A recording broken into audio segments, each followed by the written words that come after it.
इस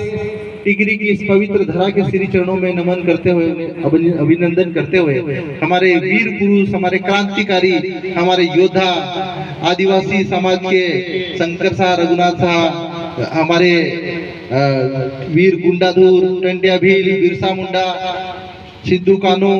बाबा साहब अम्बेडकर, जयपाल सिंह मुंडा जैसे क्रांतिकारी, हमारे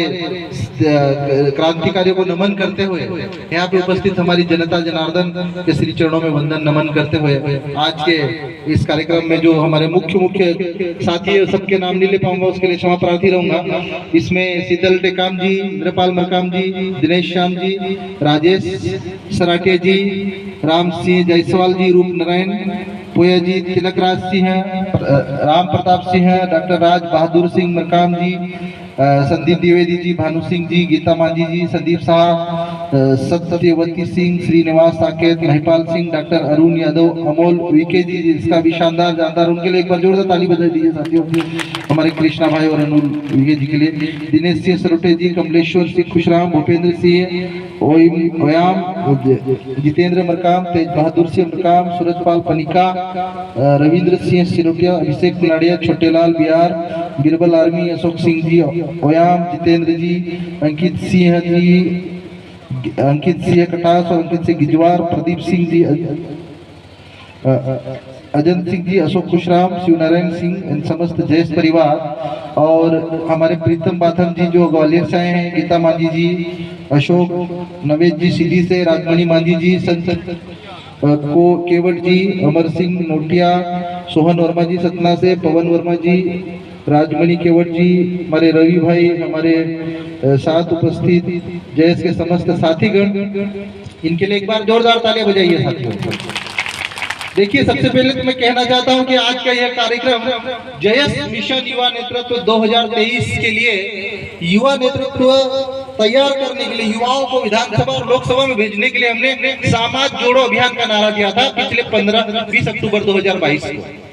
और उसी नारे के तहत हमने सर्व समाज जोड़ो, मतलब हमने आदिवासी समाज के साथ साथ और भी ऐसे समाज जो इस देश की व्यवस्था में बदलाव लाना चाहते हैं, इस देश की राजनीति में बदलाव लाना चाहते हैं, उन सबको आमंत्रित किया था इस कार्यक्रम में। और फिर भी हमारे कुछ भाइयों के मान सम्मान में कमी रही है, उसके लिए हम सबकी ओर से क्षमा प्रार्थी उनके लिए, लेकिन आपके हक और अधिकारों की लड़ाई में किसी भी प्रकार से कमी नहीं आने देंगे। ये डॉक्टर हीरा लावा गारंटी देता है आप लोग। साथियों, हमारा जयस के माध्यम से जो कारवा बढ़ रहा है,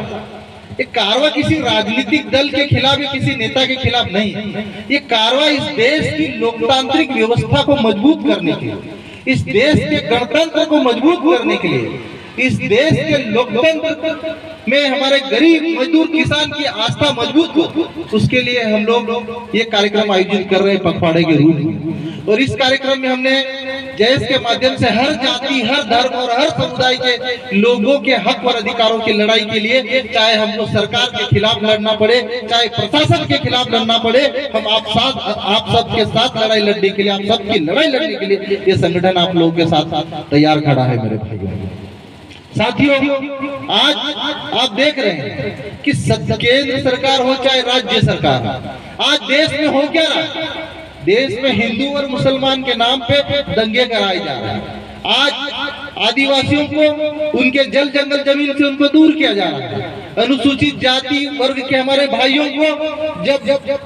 शादी में घोड़ी पे बैठ के जाता है तो उसको घोड़ी पे बैठने नहीं दिया जाता है। आज इस व्यवस्था में बदलाव के लिए हम लोग मैदान में खुलकर सरकार के सामने थे और हमने कहा कि अगर सभी समाज, सभी धर्म, सभी जाति वर्ग का समर्थन जयस को प्रत्यक्ष से अप्रत्यक्ष रूप से मिलता है तो मध्य प्रदेश की राजनीति में 2023 में नई कहानी लिख कर नया इतिहास बनाएंगे। इस बात का मैं आप लोगों को विश्वास दिलाता हूँ मेरे भाइयों। आज हमारे प्रधानमंत्री नरेंद्र मोदी जी, उनके केंद्रीय मंत्रिमंडल के नेतागण, हमारे मुख्यमंत्री शिवराज सिंह चौहान जी एक बड़ा चुनाव से पहले शिबू का छेड़ा है कि हम कॉमन सिविल कोड लाएंगे। कॉमन सिविल कोड मतलब सबको समान अधिकार, सबको कॉमन कर देंगे। लेकिन मैंने शिवराज सिंह जी और प्रधानमंत्री नरेंद्र मोदी जी को एक सुझाव दिया है और आप लोगों से भी सुझाव मांगता हूँ। कॉमन सिविल कोड लाने से पहले इस देश मतलब समान आचार संहिता लाने से पहले इस देश के प्रत्येक नागरिक की संपत्ति सबकी बराबर बंटवारा कर देना चाहिए मेरे भाइयों। क्योंकि क्या है कि समान तो सबको कर दोगे, एक अडानी के पास पूरे देश के 99% धन दौलत का कब्जा है, और एक आदमी ऐसा है इस देश में अंतिम पंक्ति में खड़ा गरीब वर्ग जो 2 वक्त की रोटी के लिए रात दिन संघर्ष करता है, और जब सोते टाइम इस बात की चिंता करता है कि कल मेरे को मजदूरी के लिए कोई बुलाएगा कि नहीं बुलाएगा। तो ऐसी असमानता को खत्म करने से पहले इस देश में जितनी भी संपत्ति सबके पास है सबको बराबर बंटवारा कर दो, सबके पास बराबर जमीन बांट दो, और उसके बाद आप समान आचार संहिता लागू करो। क्योंकि जब समान आचार संहिता लागू होगी, जब सबके पास समान धन दौलत, सबके पास बराबर पैसा